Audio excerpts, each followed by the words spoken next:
ko'proq ishlashga majbur bo'lamiz. Gaz, svetlar oshmagani yaxshi ma'qul. 1 million yetmaydi. Qish paytida, chunki отопление qimmatda. Har yili kuzning so'nggi kunlaridan boshlab mamlakatimizda elektr energiyasi va gazga bo'lgan talab keskin oshadi. Uylarimizni isitish, kundalik ehtiyojlar bularning barchasi energiya sarfini bir necha baravar oshiradi. Ammo savol tug'iladi. Fuqarolarimiz bunga qanchalik tayyor?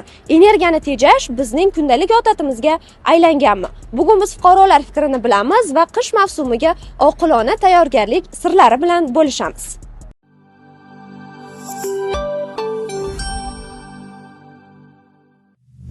Havo sovishi bilan uyingizda gaz va elektr energiyasi sarfi tabiiyki ortadi. To'lovlar ham ortdimi? Avvalgi oylarda qanchadan to'lar edingiz, hozir esa qanchadan to'layapsiz? Sezilarli darajada ortgan.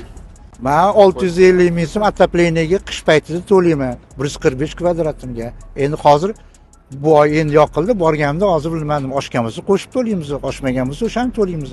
Отоплениyaning o'zi u faqat. Qolgani endi hisoblab qo'yamiz. 1 million yetmaydi. Qish paytida, chunki отопление qimmatda. O'tgan oy hech qancha bo'lmadi. Yaxshi. To'lovlar yaxshi, normalniy chidasa bo'ladi. Uncha ortganini sezmadingiz? Yo'q.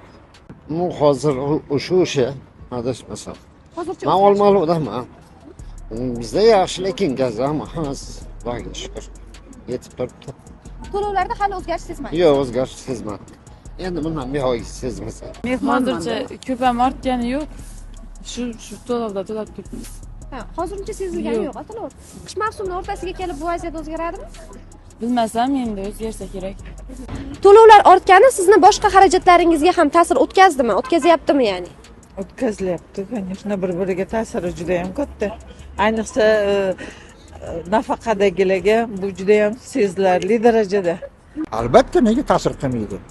O'zi ko'proq ishlashga majbur bo'lamiz.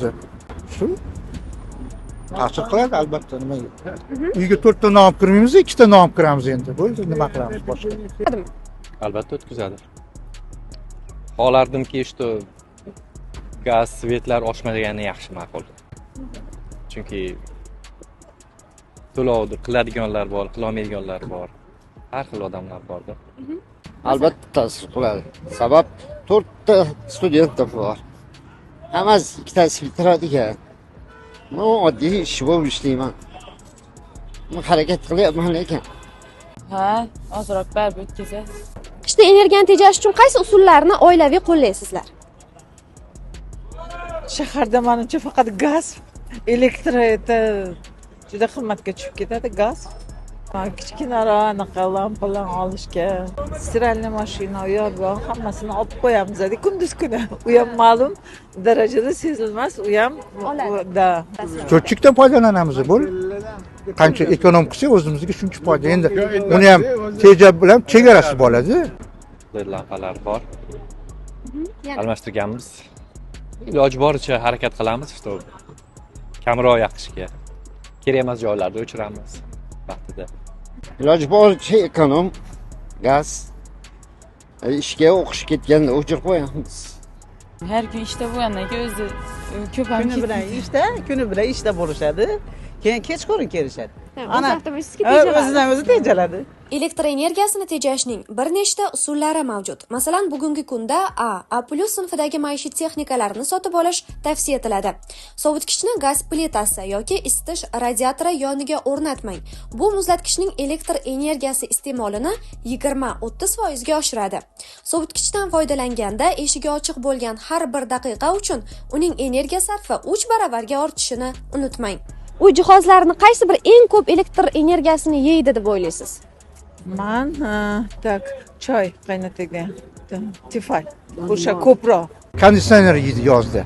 Qishda yoqsangiz uni ichida isitish anaqasi hisobiga u ham 1.2, 1.3 kilovat dazmol yeydi, 1 kilovat fen yeydi, 1.6 lik palisos yeydi. Aslında shu xolodilnik yeymaydi. Xolodilnik 30-40 puskovoyda shuncha 30-40 kilovat aylanadi. Xolodilnik o'zi. A svetli menda ekonomishni ular svet menda qish paytida 100 kilovat yetadi menga.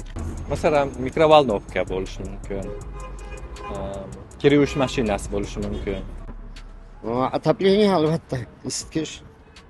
Boshqa hech iloji boricha ekonom qilamiz, o'chirib yuramiz. Menimcha shu xolodilnik, kiaristo yeyish mumkin.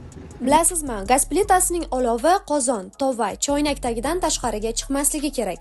Bunday holda siz faqatgina uyingiz xonasi havosini isitib, tabiiy gazni me'yordan 50% yoki undan ko'proq sarflaysiz. Agar maishiy texnikadan to'g'ri foydalangan holda energiya tejaydigan lampalardan foydalansangiz, jihozlarni kutish rejimida qoldirmasangiz, bu energiya xarajatlarining kamayishiga xizmat qiladi va oila byudjetini tejash imkonini beradi.